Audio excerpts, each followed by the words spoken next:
During spring 2020, while COVID-19 was raging all across Europe, everyone was in lockdown. I was in Italy after having been repatriated with a charter flight from Bolivia. By late May, on the first weekend after the government restrictions were partially lifted, we were allowed to go out for more than just a walk in the neighborhood. I took my bike for a day spin towards the lake, but at some point I was involved in an accident due to an idiot car driver rushing into a roundabout before escaping without witnesses. I was able to ride it back home, but I was in pain and the hospital diagnosis came quick: broken foot and 1 month of stop. It really sucked, but after a while I realized I didn't want this to disrupt my plans and took the chance to call some friends to help me bring my wheels in for the tubeless conversion at the bar tubeless factory. I had my new luggage rack made and resorted to other means of transportation to not disrupt a previous engagement with other friends. But I was supposed to attend Milena's wedding in Serbia and the plan had always been to drive all the way there. Luckily, my cast was removed without complications, but only 4 days before the departure. So this is how it begins.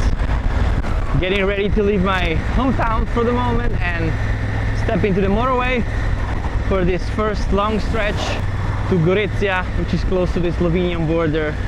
And it's gonna be just a very long, boring stretch of highway. Maybe I'll take some footage here and there, but I don't expect to be much entertaining. So I have my Bluetooth earpiece on, only one because safety, and I'm gonna listen to some music. And see you later. This is it.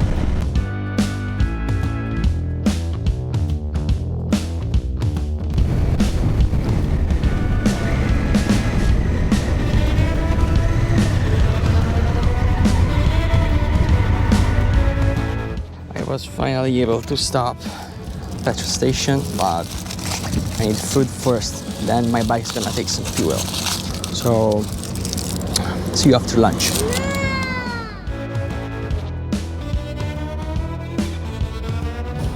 It's the first time that I've been doing a trip with a water bag, with a water bladder, I suppose, and it's been doing good so far.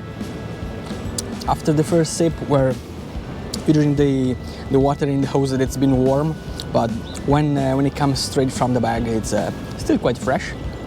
Oh,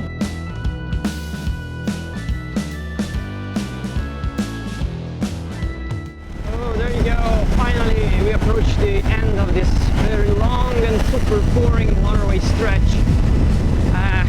I'm getting out of the highway in Gorizia, and I'm gonna cross the border here to Nova Gorica, which should be like the equivalent name in Slovenian.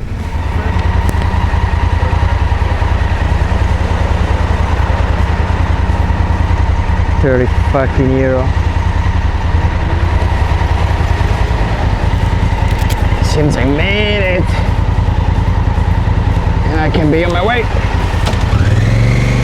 There you go. In the last service station before leaving the motorway, I bought the vignette to grant me access to the motorway network in Slovenia. Check out my video about the vignette system in European countries. There you go, I'm in Slovenia.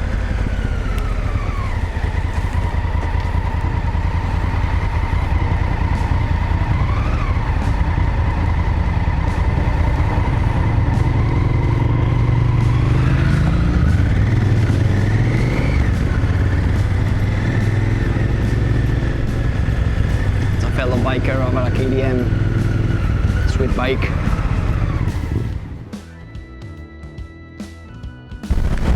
This is really nice. I'm back on the motorway, on the Slovenian motorway now. And in the meantime, I'll just make a quick refill with this freaking water bladder.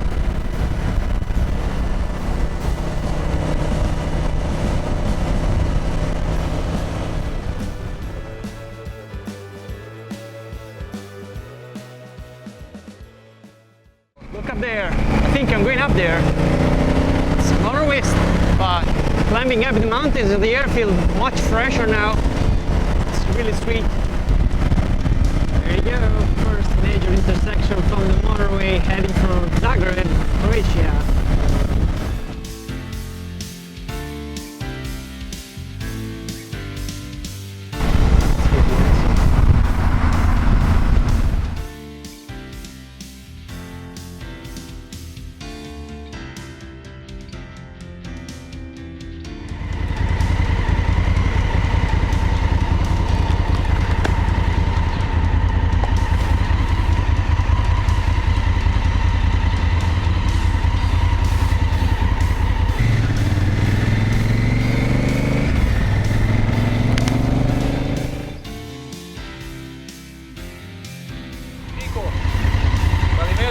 Pico. Eh? Nicola. Italiano? Italiano, ah. Piccolo 1 euro non ce l'ho. No? Card? Ah.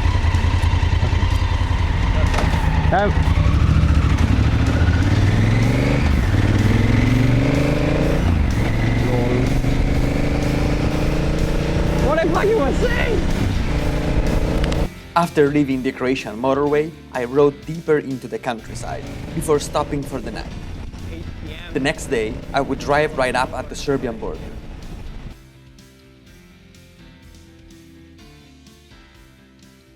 I left the place where I slept the night after 10 a.m. because 2/3 of the road have already been covered, and I still need to get to Novi Sad tomorrow in Serbia. So I already booked a place close to the border between Croatia and Serbia, and I'm gonna ride real easy. The long hours on the straight and flat motorway were slow, boring, and packed with heat. I was definitely glad I had my water bladder to keep drinking without having to stop frequently.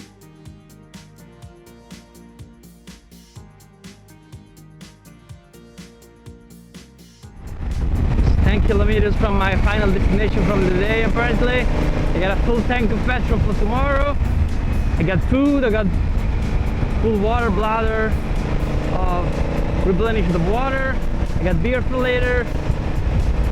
I got apparently everything that I need to close the day early today. It's only 5 p.m.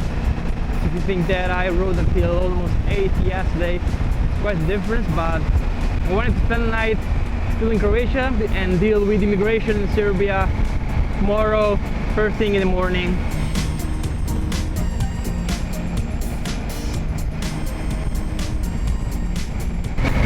Vukovar.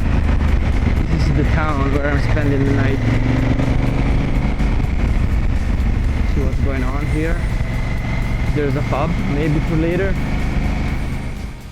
I didn't go there later, but I was still out for a beer and a walk to watch the Danube before closing the day. I'm slowly approaching the border with Serbia, so soon hopefully I'm gonna cross the border and be on the other side all my way to Novi Sad.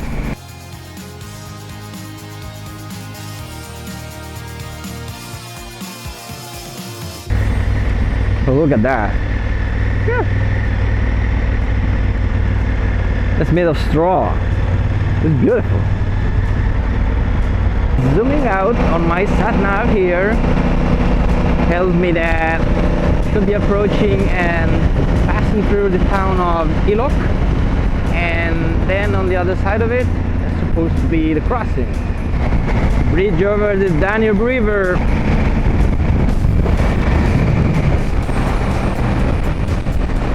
Quite something, right?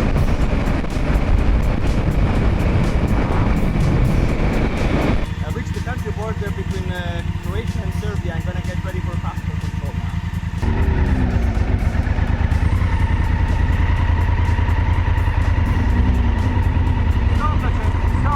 Hello. Saobraćajna motor na italijan, osigurazione.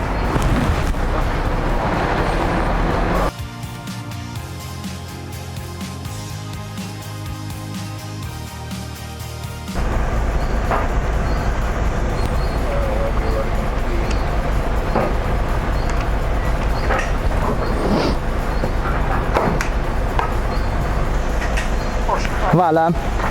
Novi Sad, 30 minutes, 1 hour. 30 minuta. 30. Oh, okay, that went well. Just a couple of minutes. Got my registration check, got my passport stamp, and I'm in Serbia, baby.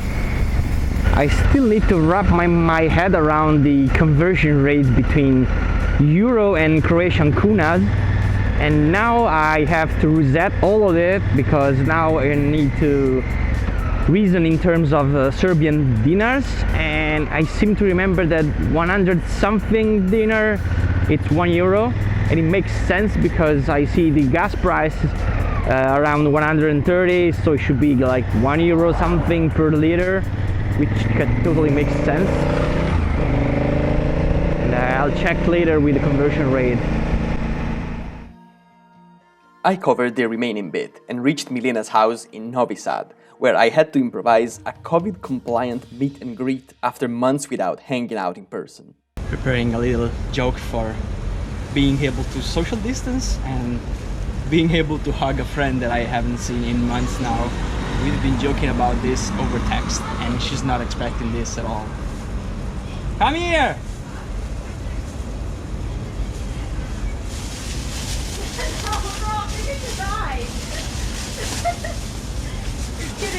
I can't see anything! Come here, please! Give me a hug! You idiot! I'm going to die in a plastic bag. She's not aware that I was recording, so she's gonna give me a hard time for this. I put my bike to sleep for a few days, while taking some long-awaited quality time hanging out with my friends. I had the chance to discover a bit of the city of Novi Sad, including the iconic Petrovaradin fortress. The actual wedding ceremony and a small celebration took place in a reduced capacity, mostly due to COVID restrictions. Finally, it was time for me to hit the road again for the return journey. Sunday morning here in Serbia, Novi Sad, and I'm packing my bike, getting ready to leave. Gonna join my friends shortly for a last lunch, and so then I can also give them back the remote controllers for the garage, where they kindly offer to host my bike for a safe parking spot. So here I am on the road again.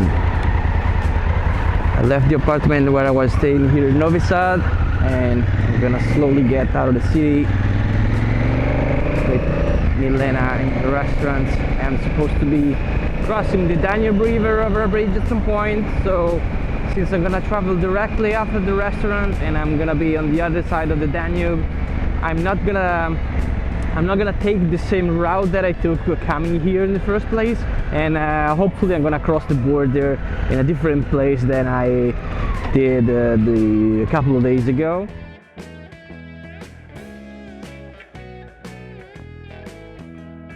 Approaching the bridge over the Danube River, well, one of the many.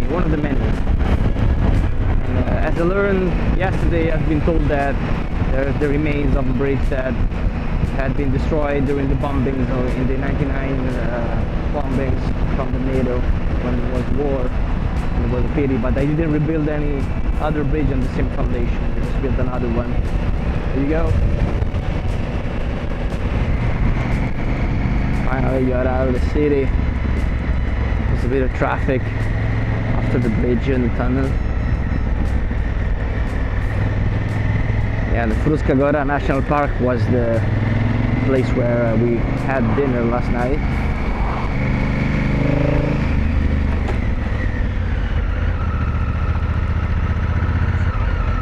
This is where the sat nav gets creative, because I'm sure there have been a more...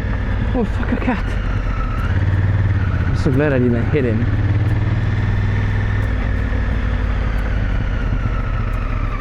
There you go. This is the... I'm sure there was another road coming from the other side of here. So after a good lunch, being refreshed and with new good memories in store, it was time for me to hit the road for the rest of the day and put most of Croatia behind my wheels before nighttime. Lunch, finally on the road again, and on my way back to Croatia and eventually to Italy tomorrow, hopefully later in the evening.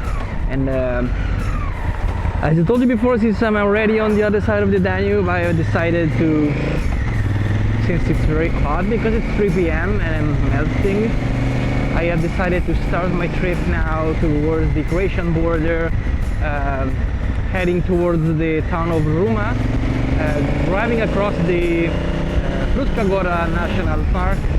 So I think that at least I'm supposed to have just a little bit of shade and maybe some cooler air than average, just riding the city on the motorway. There's a few bikers going around this road. You can see why. It's shade, there's some bends. If you're lucky enough, you're not slow down like I am by these two cars ahead of me, but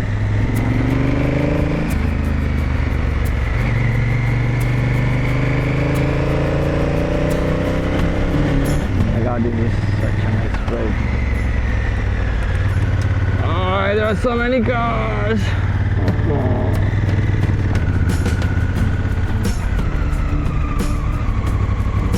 These cars are really killing the buzz.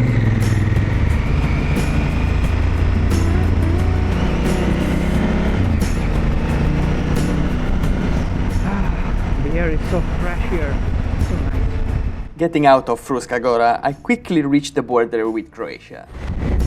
Waiting for inspection at the border. Hello.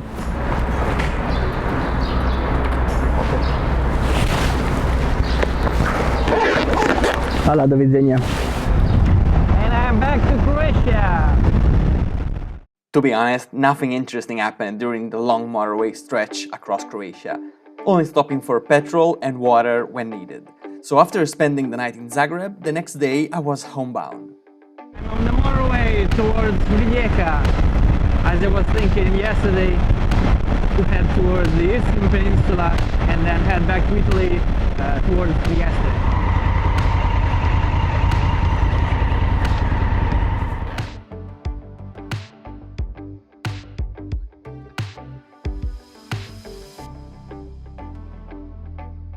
Tunnel time! Oh, come on, look at this! Not too bad for being on the highway, right?